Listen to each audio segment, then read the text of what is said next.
Oke, teman-teman dan sahabat TML, kembali bersama saya Eloy Zaluhu dalam TML Audiobook. Sekarang kita membahas bab 12 dari buku TML, Theocentric Motivation and Leadership, dengan judul Berkarya dengan Penuh Gairah. Kita mulai dari subjudul pertama. Apa itu passion dan mengapa penting? Well, berdasarkan survei Worldwide Employee Engagement yang dilakukan oleh Gallup Research di 142 negara, didapatkan hanya 13% karyawan yang engaged dengan pekerjaannya. Istilah employee engagement dipopulerkan oleh William Kahn yang didefinisikan sebagai kemauan dan kemampuan karyawan untuk mengoptimalkan kontribusinya di tempat kerja yang diekspresikan melalui fisik, kognitif, dan emosional. Dengan kata lain teman-teman, hanya 1 dari 8 karyawan yang bangun pagi dengan penuh semangat bekerja mengeluarkan potensi terbaiknya sehingga memberikan kontribusi terbaik di tempat kerja. 5 dari 8 karyawan bekerja dan memberikan hasil yang sedang-sedang saja. 2 dari 8 karyawan lainnya bekerja tanpa gairah sehingga memberikan hasil yang selalu mengecewakan. Bayangkan berapa besar kerugian dunia, bangsa, kota, perusahaan, keluarga, dan dirinya sendiri. Inilah salah satu dasar lahirnya kegerakan Theocentric Motivation and Leadership atau TML. Teman-teman, saya tuh membayangkan dengan prinsip dan metode pengajaran TML. Minimal 4 dari 8 orang di seluruh dunia bangun setiap pagi dengan penuh semangat, berkarya dengan penuh gairah. Bayangkan berapa besar keuntungan dan manfaat yang dinikmati oleh dunia, bangsa, kota, perusahaan, keluarga, dan dirinya sendiri. Dalam kondisi seperti itulah kita dapat mengharapkan tercipta kesejahteraan bersama, better life for all, karena 50% manusia beraktivitas dengan tujuan yang benar dengan mengeluarkan potensi terbaiknya. Theocentric Motivation and Leadership atau TML meyakini bahwa pertemuan antara tujuan dan potensi akan melahirkan gairah atau passion. So, teman-teman, apa sih itu passion? Dalam bahasa Indonesia, passion diterjemahkan dengan kata gairah atau keinginan atau hasrat, keberanian yang kuat. Bagi sebagian orang, gairah mengacu pada ketertarikan seksual, namun bagi sebagian lain, gairah mengacu pada minat dan rasa suka dalam melakukan suatu bidang. Minat dan rasa suka itulah yang membuat seseorang tekun selama proses, mulai dari awal hingga akhir penyelesaian pekerjaan tersebut. Mereka berkomitmen mengerjakan yang terbaik, tidak peduli hambatan apa yang menghadang. Salah seorang peneliti ternama dalam topik passion adalah Robert Veldrand, profesor psikologi di University of Quebec. Ia memberikan definisi terhadap kata passion sebagai berikut. A strong inclination towards a self-defining activity that people love, that they consider important, and which they devote significant amounts of time and energy. Pengertian self-defining activity dalam kalimat di atas adalah aktivitas yang memberi kontribusi besar terhadap identitas atau citra diri seseorang. Dalam bahasa Indonesia, passion atau gairah dapat diterjemahkan teman-teman dengan kecenderungan kuat untuk melakukan suatu aktivitas yang dianggap memberikan kontribusi besar terhadap identitas atau citra diri seseorang. Aktivitas tersebut disukain, dianggap penting, dan oleh karenanya seseorang mencurahkan banyak waktu dan energi dalam melakukannya.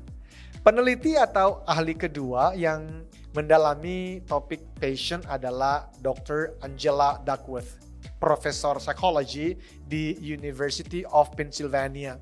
Ia menuliskan buku Grit, The Power of Passion and Perseverance. Dalam buku ini dijelaskan bahwa hal terpenting untuk mencapai sukses dan bahagia bukanlah bakat, melainkan perpaduan antara gairah atau hasrat atau passion, semacam minat, kesukaan atau kesenangan alami dalam melakukan suatu kegiatan atau pekerjaan, itulah passion, dan kegigihan atau ketekunan, perseverance, yang ia sebut dengan istilah grit. Now, grit bukanlah kemampuan seseorang untuk tidak tidur selama 3 hari 3 malam saat menghadapi ujian akhir di sekolah atau saat mengerjakan suatu proyek besar di kantor. Bukan.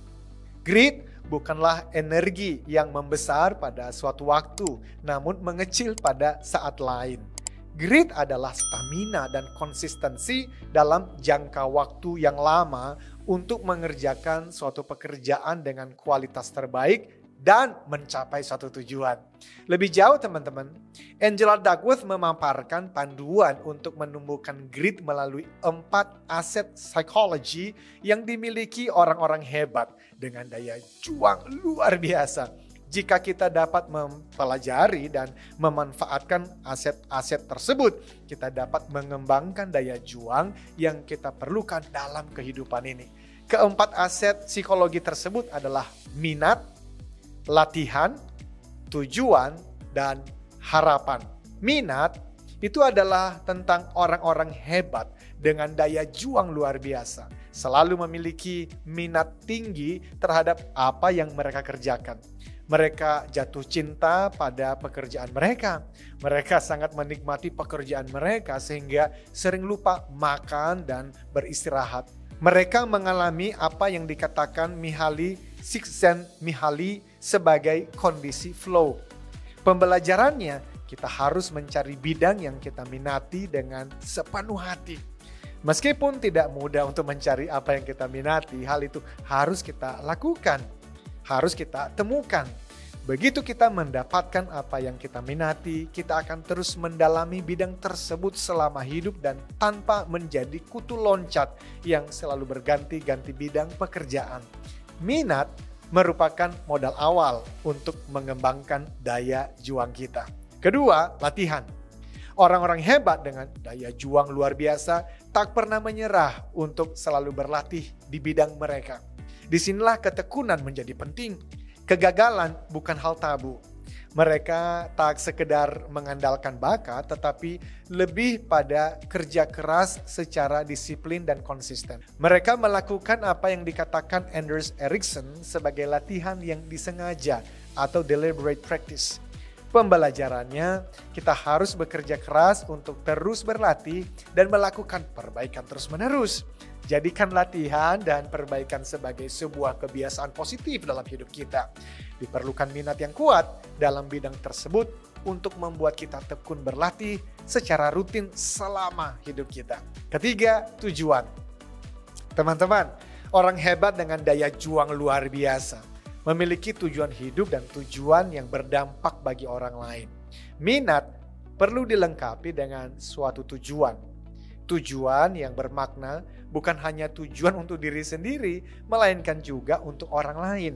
Pembelajarannya, kita perlu memiliki tujuan terhadap apa yang kita minati dan kerjakan.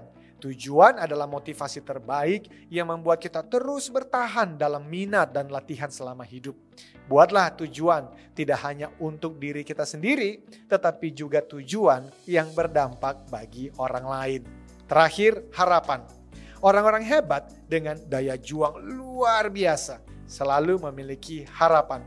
Harapan meskipun berada di urutan terakhir sebenarnya selalu dibutuhkan di setiap urutannya. Orang-orang hebat yang sukses bukan tanpa kesulitan dan tantangan. Dari mulai mencari minat, mereka terus mengikuti proses berlatih. Saat mencari tujuan hidup pun, mereka dipenuhi kesulitan dan tantangan.